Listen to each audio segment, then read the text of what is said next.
Seria Cristo o sobrenome de Jesus? Evangelho de João, capítulo 7. Comentário de Mário Persona.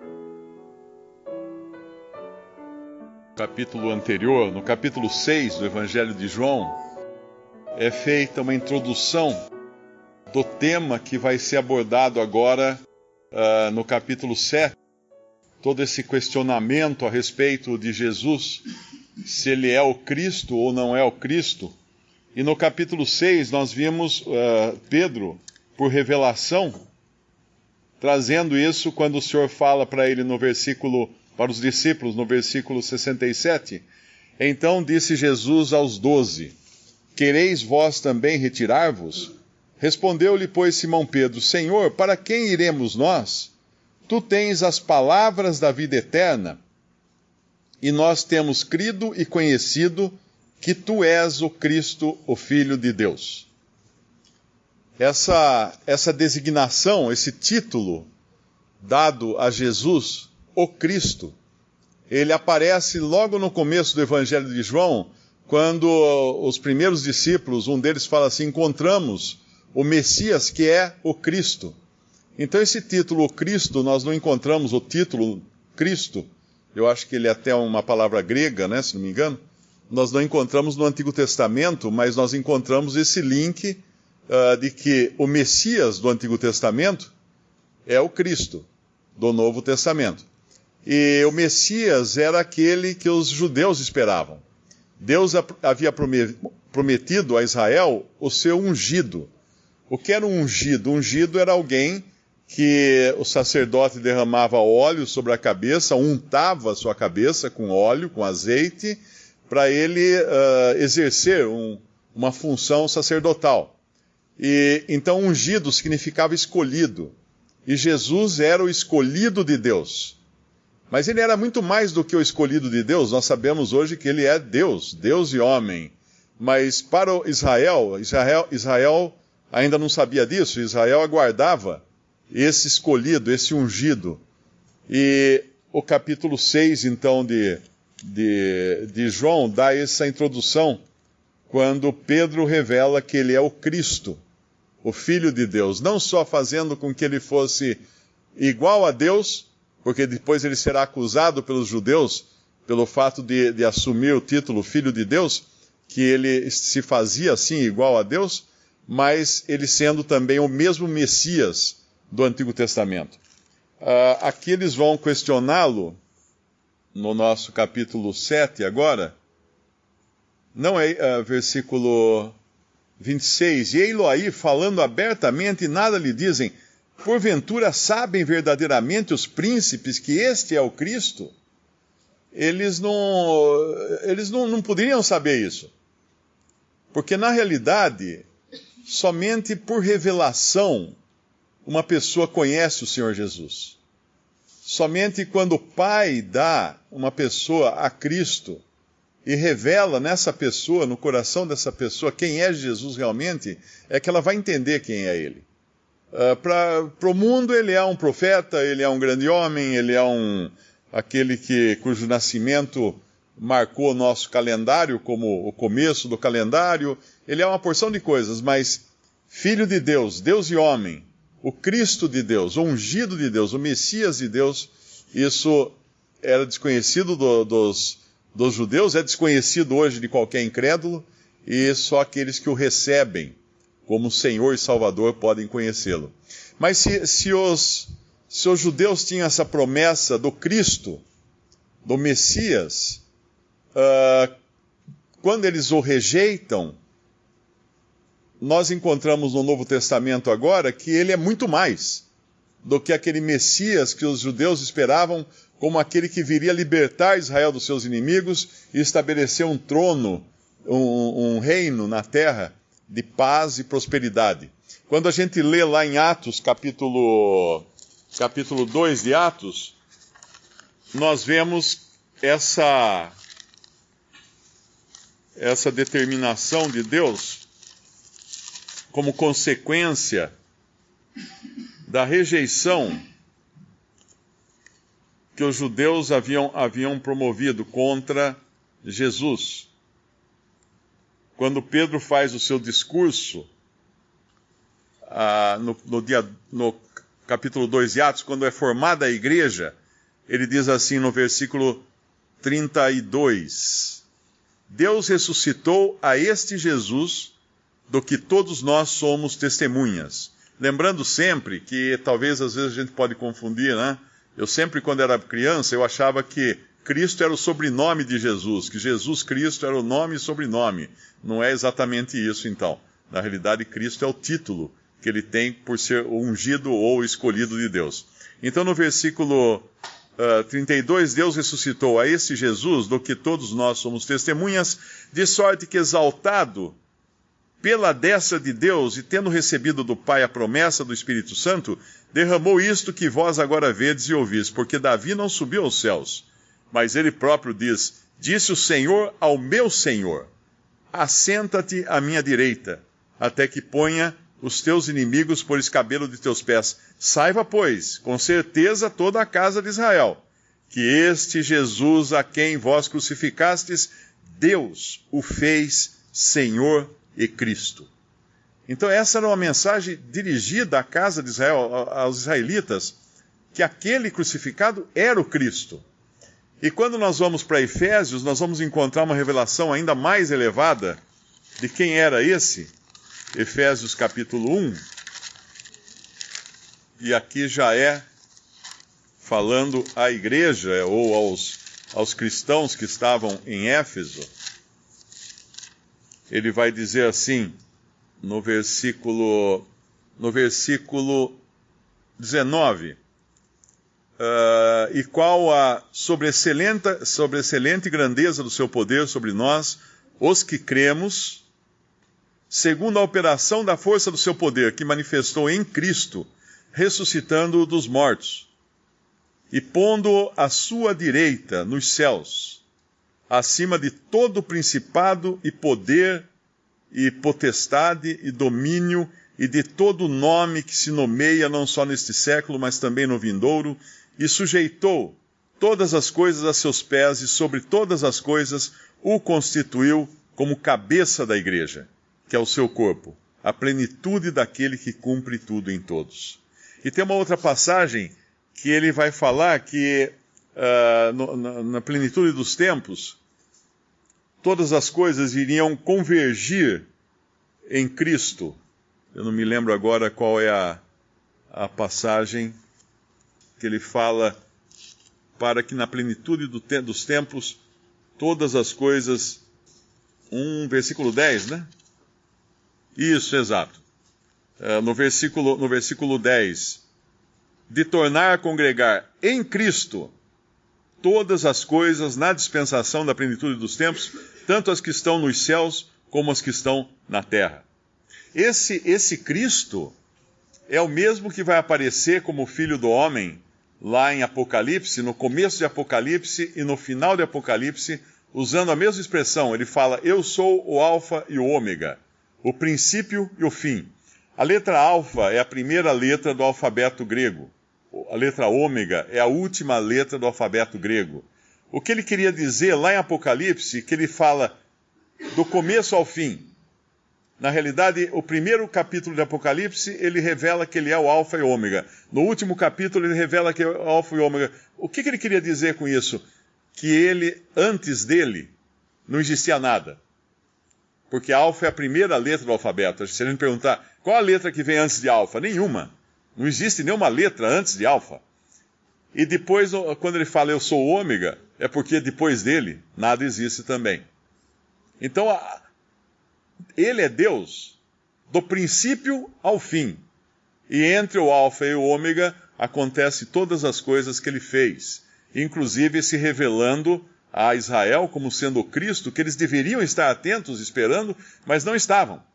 E por incrível que pareça, o primeiro milagre que Jesus faz, lá em João capítulo 2, é para mostrar que ele era o Cristo. É interessante isso. Se a gente abrir lá em João capítulo 2, nós vemos uma festa de casamento. E nós sabemos que o Senhor principia os seus milagres, ou seus sinais, né? No versículo no versículo 11, fala: Jesus principiou assim os seus sinais. Não era um mero milagre, não era uma coisa apenas para resolver um problema da hora. Era um sinal, era algo muito mais amplo. Ele principiou os seus sinais com uma festa de casamento. E isso anunciava também que ele vai terminar o seu ministério. Ele começa o ministério aqui, e ele vai terminar o seu ministério com uma festa de casamento, lá no final de Apocalipse, quando ele vai receber a sua noiva, a igreja, nessa festa de casamento, que são as bodas do Cordeiro nos céus. Mas quando ele faz esse milagre nessa festa de casamento, ele dá alguns sinais aqui. Primeiro sinal era que a festa não tinha vinho. E sem vinho não tinha festa. Porque o Salmo fala que o vinho alegra o coração do homem. E nós sabemos que todas as festas de Israel, no Antigo Testamento, no Novo Testamento, tinham vinho. O vinho era essencial a uma festa. Alguns podem falar assim: não, mas era suco de uva. Aí, fala sério, suco de uva alegra o coração do homem? Não, o Salmo fala que o vinho alegra o coração do homem. Então, é claro que tentar mudar isso desmancha todo o significado de toda a Bíblia. E quando ele transforma a água em vinho, aqui tem muito mais coisas envolvidas, mas vamos ficar só com essa em relação a esse sinal para apontar que ele era o Cristo. Quando ele transforma a água em vinho, o que ele faz é mostrar que ali o mestre-sala, o mestre de cerimônias, que era o organizador da festa, uma festa grande como essa, tinha um organizador, tinha um diretor da festa, um diretor do evento, que é quem cuidava de tudo, que cuidava para não faltar nada. E quando ele faz esse sinal e milagre e transforma a água em vinho, porque não tinha mais vinho, o mestre de cerimônia estava com um problema tremendo que ele não conseguiria resolver. O que o Senhor Jesus faz, na verdade? Ele assume o lugar do mestre de cerimônia. Ele assume a responsabilidade que faltou ao mestre de cerimônia, e no final vão dar crédito ao mestre de cerimônia, porque ele era o responsável pela festa, e ninguém sabia de onde tinha vindo aquele vinho, mas ele sabia de onde tinha vindo aquele vinho. Então, esse mestre do mestre de cerimônia era o Messias. Porque quando a gente vai lá em Isaías capítulo 25, o que nós encontramos nas promessas que Deus faz a Israel quando Cristo vier como seu Messias para reinar? No capítulo 25, aqui fala de todos os atributos dele quando ele vier, destruindo os inimigos de Israel para estabelecer o seu reino. No versículo 6, Isaías 25, 6, e o Senhor dos Exércitos dará neste monte a todos os povos uma festa, com animais gordos, uma festa com vinhos puros, com tutanos gordos e com vinhos puros, bem purificados. Esse é o Senhor da festa, esse é o mestre-sala, esse é o Cristo que eles deveriam estar esperando e não o reconheceram como tal. Aquele que realmente ia ser responsável para trazer alegria à festa do estabelecimento do reino de Cristo na terra. E os judeus não o receberam. Ele veio para o que era seu e os seus não o receberam, como fala no capítulo 1 do mesmo Evangelho de João. E agora tentam desacreditá-lo e não sabem de onde ele vem e mentem, inclusive, quando falam primeiro que não querem matá-lo, mas na realidade o plano deles era tentar matar o Senhor. Mas o Senhor não poderia nem ser morto aqui, porque ele fala num determinado momento aqui do capítulo 7 que não era chegada a sua hora. No capítulo 7, versículo 30. Procuravam, pois, prendê-lo, mas ninguém lançou mão dele porque ainda não era chegada a sua hora. Que hora era essa? A hora dele morrer. A hora em que ele iria morrer, ia derramar seu sangue para expiar os pecados, não só daquela nação de Israel, mas de todos os que viessem a crer nele. Ele tinha essa hora que ele iria morrer. E é interessante que quando nós voltamos lá para o capítulo 2, daquela festa de casamento, quando Maria diz a ele que o vinho tinha acabado, no versículo 3, e faltando vinho, a mãe de Jesus lhe disse, não tem vinho. Disse-lhe Jesus, mulher, que tenho eu contigo? Ainda não é chegada a minha hora. A hora em que o verdadeiro vinho, que traz alegria ao coração do homem, só poderia vir quando fosse derramado o sangue de Cristo. E nós sabemos que o sangue de Cristo é tipificado por vinho na ceia do Senhor.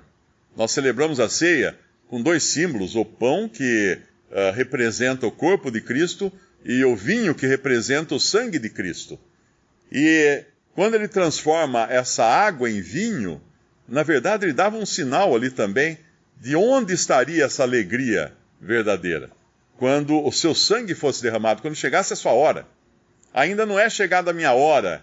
Essa sua hora podia tanto falar das suas bodas, não é? Que acontecerão lá no final, mas antes de ter as suas bodas, era necessário que chegasse a sua hora, que era a hora dele ser morto numa cruz para derramar seu sangue, para nos purificar de todos os nossos pecados. Uma pergunta que a gente pode fazer é que efeito tem o nome de Jesus em você, numa pessoa, em mim, em você, em qualquer pessoa? Que impacto tem? Que magnetismo exerce esse nome, essa pessoa de Cristo sobre nós, sobre qualquer pessoa? Porque aqui tem um episódio muito interessante, que é quando os sacerdotes, os fariseus, no versículo 32, diz assim, os fariseus ouviram que a multidão murmurava dele essas coisas.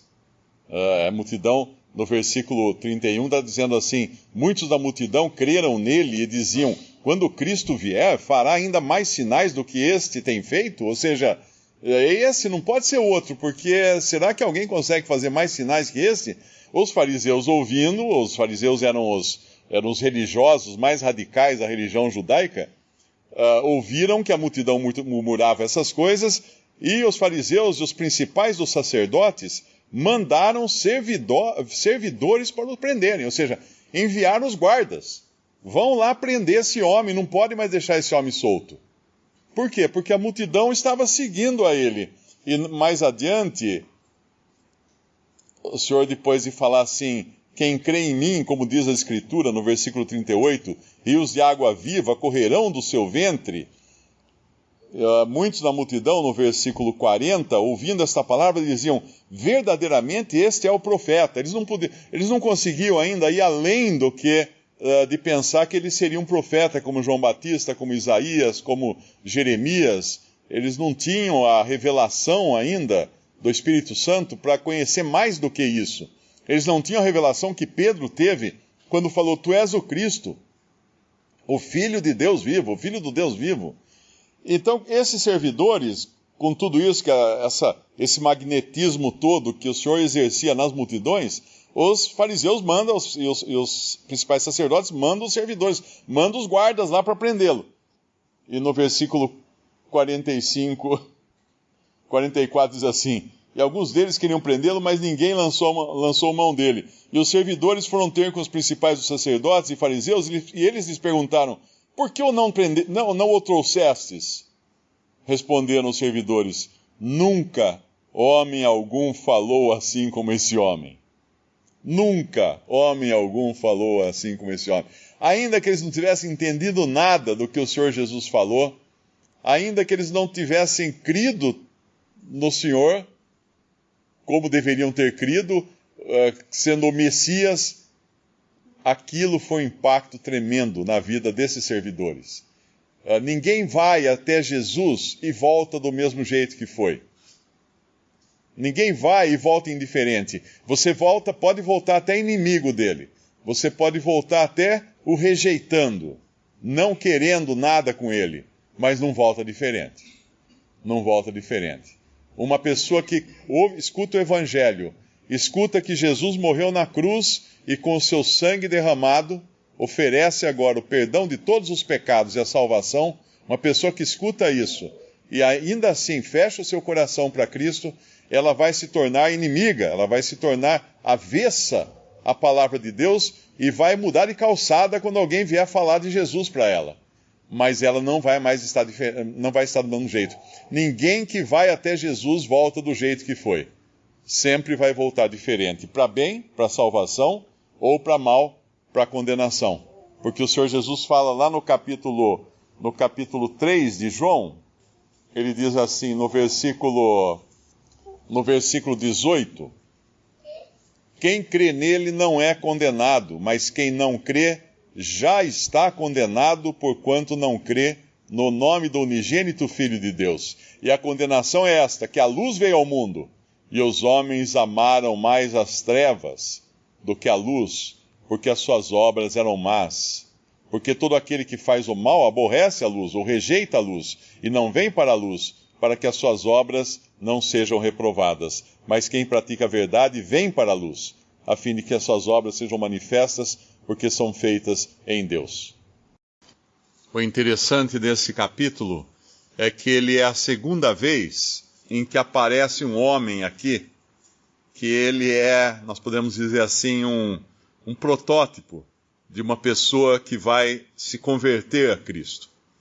Ele apareceu a primeira vez, o nome dele é Nicodemos, ele apareceu a primeira vez no capítulo 3, indo a Jesus de noite, provavelmente por medo dos seus colegas fariseus. Ele era um príncipe, ele é um dos principais entre os judeus, então ele era uma pessoa que fazia parte da cúpula do judaísmo. E ele vai ter com Jesus à noite, no capítulo 3 do Evangelho de João, e o Senhor Jesus fala a ele que é preciso nascer de novo. Quem não nascer da água e do Espírito não verá o reino de Deus. E depois ele fala, não entrará no reino de Deus. Nascer da água e do Espírito é nascer da palavra de Deus aplicada pelo Espírito Santo no coração de uma pessoa. É receber vida para, então, vivo, né? Porque nós nascemos mortos aos olhos de Deus, espiritualmente mortos por causa do pecado, mas ao recebermos vida pela palavra de Deus aplicada pelo Espírito Santo no nosso coração, nós recebemos vida e sentimos agora o peso do nosso pecado e podemos aí clamar por salvação a Cristo, a Deus por salvação. E ele foi lá no começo, à noite, escondido, falar com o Senhor Jesus. Mas nós vemos de novo agora esse mesmo Nicodemos, nesse capítulo 7 agora de João, quando os judeus falam todos soberbos, né? No versículo 47, eles dão uma bronca nos guardas que tinham mandado prender Jesus. Responderam-lhes, pois, os fariseus, também vós fostes enganados? Creu nele, porventura, algum dos principais ou dos fariseus, como se fosse grande coisa ser principal ou ser fariseu. Estavam todos cegos. Mas esta multidão que não sabe a lei é maldita. Essa, vamos usar uma expressão moderna, que todo mundo aqui está acostumado, essa gentalha é maldita, é o que ele está dizendo aqui. Essa plebe que não sabe a lei é maldita. Eles estavam se soberbecendo aqui, porém, de repente surge esse homem aqui, Nicodemos, como se tomasse uma injeção de coragem e fala, e Nicodemos, que era um deles, no versículo 50, o que de noite for a ter com Jesus, aqui o Evangelho deixa muito claro quem era esse Nicodemos, e como era agora um salto audacioso para ele fazer isso na frente de seus colegas fariseus. Ele diz no versículo 51, porventura condena a nossa lei um homem sem primeiro ouvir e ter conhecimento do que faz? Ele defende o Senhor na frente dos outros, ainda até de uma maneira tímida, até sem confessar o seu nome, porque ele fala que tem direito a um julgamento justo, tem direito a escutar o que ele fala, ou o que ele diz, ou o que ele faz. Responderam eles no versículo 52 e disseram-lhe, és tu também da Galileia? Examina. Dizer que era da Galileia era meio que pejorativo também, né, para eles lá. Examina e verás que da Galileia nenhum profeta surgiu, e cada um foi para a sua casa. Cada um foi para a sua casa. Nenhum deles iria seguir o Senhor Jesus. E quando a gente vai para o final do Evangelho de João, nós vamos encontrar esse Nicodemos com José de Arimateia, indo pedir o corpo de Jesus a Pilatos para sepultá-lo. Ou seja, na hora derradeira, na hora mais crítica, ele se expõe publicamente como um discípulo de Cristo e não só vai ajudar a sepultar o Senhor ali, mas vai sepultar também a sua reputação aos olhos desses outros fariseus, tomando uma atitude de bastante audácia e bastante coragem para confessar sua fé publicamente naquele crucificado.